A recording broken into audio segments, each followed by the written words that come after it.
بسم اللہ الرحمن الرحیم۔ رسول محترم حضرت محمد صلی اللہ علیہ وآلہ وسلم نے ایک دفعہ زمین پر 4 لکیریں کھینچیں اور پاس بیٹھے صحابہ سے پوچھا، تم میں سے کوئی جانتا ہے کہ یہ کیا ہے؟ صحابہ نے عرض کی، اللہ اور اس کا رسول جانتے ہیں۔ تو رسول اللہ صلی اللہ علیہ وآلہ وسلم نے فرمایا، یہ جنتی عورتوں میں سب سے افضل 4 عورتیں ہیں: خدیجہ بنت خویلد، فاطمہ بنت محمد، فرعون کی بیوی آسیہ اور عیسیٰ کی والدہ مریم بنت عمران۔ ناظرین گرامی، آج کی ویڈیو میں انہی 4 اہم خواتین میں سے ایک یعنی حضرت آسیہ زوجہ فرعون کے بارے میں بات کرتے ہیں۔ ایسی برکت خاتون جس کا ذکر قرآن پاک میں اللہ پاک نے یوں بیان فرمایا، اور اللہ نے ان لوگوں کے لیے جو ایمان لائے ہیں زوجہ فرعون کی مثال بیان فرمائی ہے۔ حافظ ابن حجر عسقلانی لکھتے ہیں کہ مصری شاہی خاندان کے بادشاہ ریحان بن ولید جو کہ حضرت یوسف کے دور میں تھے اور ان پر ایمان لائے تھے، ان کی پوتی بے حد حسین و جمیل تھی جن کا نام آسیہ تھا، اور نسب کچھ یوں بیان ہوا: آسیہ بنت مزاحم بنت عبید بن ریحان بن ولید۔ جب رمسیس دوم شاہ مصر بنا تو اس نے تخت سنبھالتے ہی لوگوں کو عیش و عشرت میں ڈال دیا۔ اس نے یہ فرمان جاری کیا، آج سے ساری اسرائیلی قبطیوں کے غلام ہیں۔ چنانچہ اسرائیلی غلاموں کی لسٹیں بنا کر ہر ایک گھر میں ان کو نوکر رکھ دیا گیا۔ فرعون مصر لڑکیوں کا بہت شوقین تھا۔ اس کے تخت شاہی پر بیٹھتے ہی اسرائیلیوں نے اپنی لڑکیوں کے گھروں سے باہر نکلنے پر پابندی عائد کر دی۔ فرعون نے بھی حضرت آسیہ علیہ السلام کے حسن کے چرچے سن رکھے تھے۔ ایک دن فرعون نے حضرت آسیہ کے سارے خاندان کو دعوت پر مدعو کیا اور وہیں پر ان کے والد سے حضرت آسیہ کا رشتہ مانگ لیا۔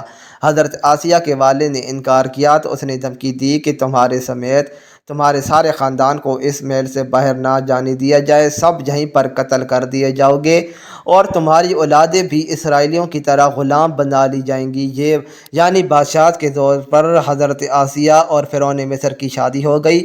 حضرت آسیہ تو شادی سے پہلے ہی فرعون کی ظلم و ستم کی داستانیں سن چکی تھیں اور دل میں فرعون کے لیے نفرت بھر چکی تھی، لیکن اس شادی میں اللہ پاک کی رضا شامل تھی، کیونکہ اللہ کے پیغمبر حضرت موسیٰ علیہ السلام کو فرعون کے محل میں حضرت آسیہ کے ہی پاس پرورش پانی تھی۔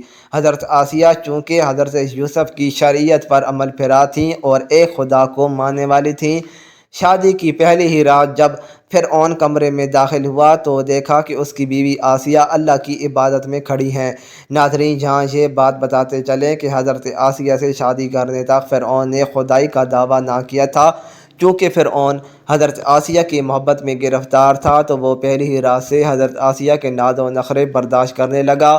اس نے حضرت آسیہ کی عبادت میں مداخلت نہ کی اور انتظار کرتے کرتے سو گیا، اور اس طرح اللہ پاک نے حضرت آسیہ کو فرعون کی صحبت سے محفوظ رکھا اور وہ آپ پر قادر نہ ہوا۔ بعض روایات تو اس طرح ملتی ہیں کہ جب بھی فرعون حضرت آسیہ کی خلوت گاہ میں داخل ہوتا تو حضرت جبرائیل فرعون اور حضرت آسیہ کے درمیان پردہ حائل فرما دیتے، جس سے وہ ساری رات پرسکون سویا رہتا۔ کچھ کتابوں میں لکھا ہے کہ اللہ تعالیٰ نے فرعون کو نامرد کر دیا تھا، جس کی وجہ سے وہ حضرت آسیہ سے صحبت ہی نہ کر سکا۔ ان سب کے باوجود فرعون اپنی بیوی حضرت آسیہ سے بے پناہ محبت کرتا تھا۔ بعض روایات میں فرعون کی ایک بیٹی کا بھی ذکر ملتا ہے۔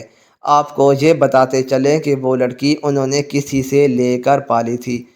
فرعون کا حضرت آسیہ سے پیار ہی تھا کہ جب حضرت موسیٰ علیہ السلام کو ایک صندوق سے ملے تو حضرت آسیہ کے کہنے پر ہی اس نے حضرت موسیٰ کو اپنے گھر میں ہی رکھ لیا۔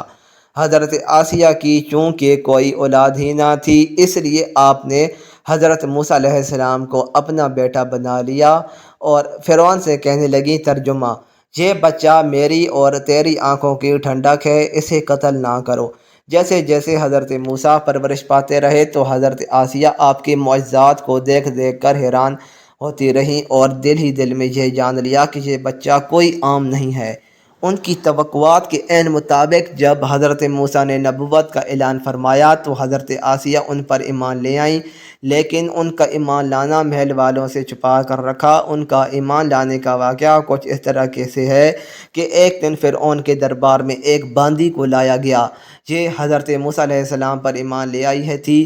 فرعون نے اس باندی کے تینوں بچوں کو اس کے سامنے ابلتے ہوئے تیل میں ڈالنے کا حکم دیا اور ساتھ ہی اس باندی سے کہا، اب بھی وقت ہے، مجھے اپنا خدا بنا لے۔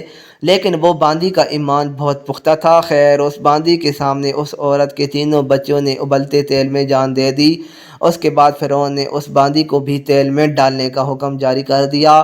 حضرت آسیہ سلام اللہ علیہا نے یہ منظر دیکھا تو اس عورت اور بچوں کی روح ایک نورانی جھرمٹ میں آسمان پر لے جائے گی، تو انہیں یقین ہو گیا کہ حضرت موسیٰ اللہ کے سچے پیغمبر ہیں اور ان کا دین بھی سچا ہے۔ قصر فرعون روز بروز پر اشوب ہوتا گیا اور آسیہ نے فرعون سے کنارہ کشتی اختیار کر لی۔ حضرت موسیٰ کا دفاع کرتی رہی۔ حضرت موسیٰ علیہ السلام کے چاہنے والے فرعون کے سپاہیوں کے ہاتھوں ظلم و ستم کی بھیڑ چڑھ رہے تھے اور انہیں بے دردی کے ساتھ قتل کیا جا رہا تھا، یہاں تک کہ فرعون نے حضرت موسیٰ علیہ السلام پر ایمان لانے والے ایک شخص کہ جسے قرآن کریم نے مومن آل فرعون کے نام سے ایجاد کیا ہے، بڑی ہی بے دردی سے قتل کر دیا، جس کے بعد حضرت آسیہ کے صبر کا پیمانہ چھلک اٹھا اور وہ کھلم کھلا فرعون کی مخالفت کرنے لگیں۔ فرعون کو جب علم ہوا کہ اس کی بیوی بھی موسیٰ کے خدا پر ایمان لے آئی ہے، تو فرعون میں غیظ و غضب کی آگ بھڑک اٹھی۔ پہلے تو اس نے اپنی بیوی کو اکیلے میں سمجھایا کہ اگر میری بیوی ہی مجھے خدا ماننے سے انکار کرے گی تو پھر بہت سے لوگ سرکشی کریں گے، لیکن حضرت آسیہ نہ مانی، بلکہ فرعون کو بھی دعوت دین دی اور کہا کہ اللہ پاک سے معافی مانگ لو، موسیٰ علیہ السلام پر ایمان لے آؤ۔ بہت سی راتیں اسی طرح جھگڑوں میں گزر گئیں۔ جب محل فرعون میں یہ باتیں ہونے لگیں کہ فرعون کی لاڈلی بیوی ہونے کی وجہ سے آسیہ کو کوئی سزا نہیں دی جا رہی، تو فرعون غصے میں آ گیا۔ اس نے سب سے پہلے مار پیٹ شروع کی اور خود اپنی پاک بیوی کو سزا دینے لگا۔ وہ حضرت آسیہ سلام اللہ علیہا کو پورا دن تپتی ریت پر ننگے پاؤں کھڑا رکھتا اور رات کو ان کے پیروں کے زخموں پر خود نمک لگاتا۔ اسی طرح کئی دن گزر گئے۔ جب فرعون کو یہ یقین ہو گیا کہ اب حضرت آسیہ کو وہ حضرت موسیٰ کے دین سے منحرف نہیں کر سکتا، تو اس نے اپنی بیوی کو سخت سزا دینے کا فیصلہ کر لیا۔ حضرت آسیہ رضی اللہ تعالیٰ عنہا کے چاروں ہاتھوں میں پیروں میں لوہے کی کیلیں ٹھوک کر چاروں کونوں میں اس طرح جکڑ دیا کہ وہ ہل بھی نہیں سکتی تھیں، اور بھاری پتھر آپ کے سینے پر رکھ کر ان کو ریت پر دھوپ میں لٹا دیا اور پانی بند کر دیا۔ پھر بھی حضرت آسیہ سلام اللہ علیہا ایمان پر عزم و استقلال کے ساتھ ان مصائب کے باوجود قائم و دائم رہیں اور فرعون کے کفر سے خدا کی پناہ چاہی، جسے اللہ پاک نے یوں بیان فرمایا: اور اللہ نے ان لوگوں کے لیے جو ایمان لائے زوجہ فرعون آسیہ بنت مزاحم کی مثال بیان فرمائی، جب اس نے عرض کیا: اے میرے رب، تو میرے لیے جنت میں اپنے پاس ایک گھر بنا دے اور مجھ کو فرعون اور اس کے عمل بد سے نجات دے دے اور مجھے ظالم قوم سے بھی بچا لے۔ ایک روایت تو یہ ہے کہ فرعون نے حضرت آسیہ کی کھال اتروا دی اور پھر ان کو چٹان پر گرا دیا۔ اللہ اکبر! لیکن زیادہ تر مفسرین یہ روایت کرتے ہیں کہ جب حضرت آسیہ ہاتھ پاؤں میں کیلیں ٹھونک کر باندھا گیا تو ان کی روح پرواز کر گئی تھی۔ آپ کا مزار پر انوار مصر میں واقع ہے۔ ناظرین، حضرت آسیہ کا اپنی ایمان پر قائم رہنا آج کے تمام مسلمانوں کے لیے مشعل راہ ہے۔ خاص طور پر خواتین کے لیے یہ درس ہے کہ عورت کے اندر بھی اتنی طاقت موجود ہوتی ہے کہ وہ ہر طرح کے ظلم و ستم کے آگے پھاڑ بن سکتی ہے۔ اللہ پاک سے دعا ہے کہ وہ ہم سب کی بے حساب مغفرت فرمائے اور ہمیں نیک بندوں کی راہ پر چلنے کی توفیق عطا فرمائے۔ مزید اچھی ویڈیوز کے لیے چینل کو سبسکرائب کرنا نہ بھولیں۔ شکریہ۔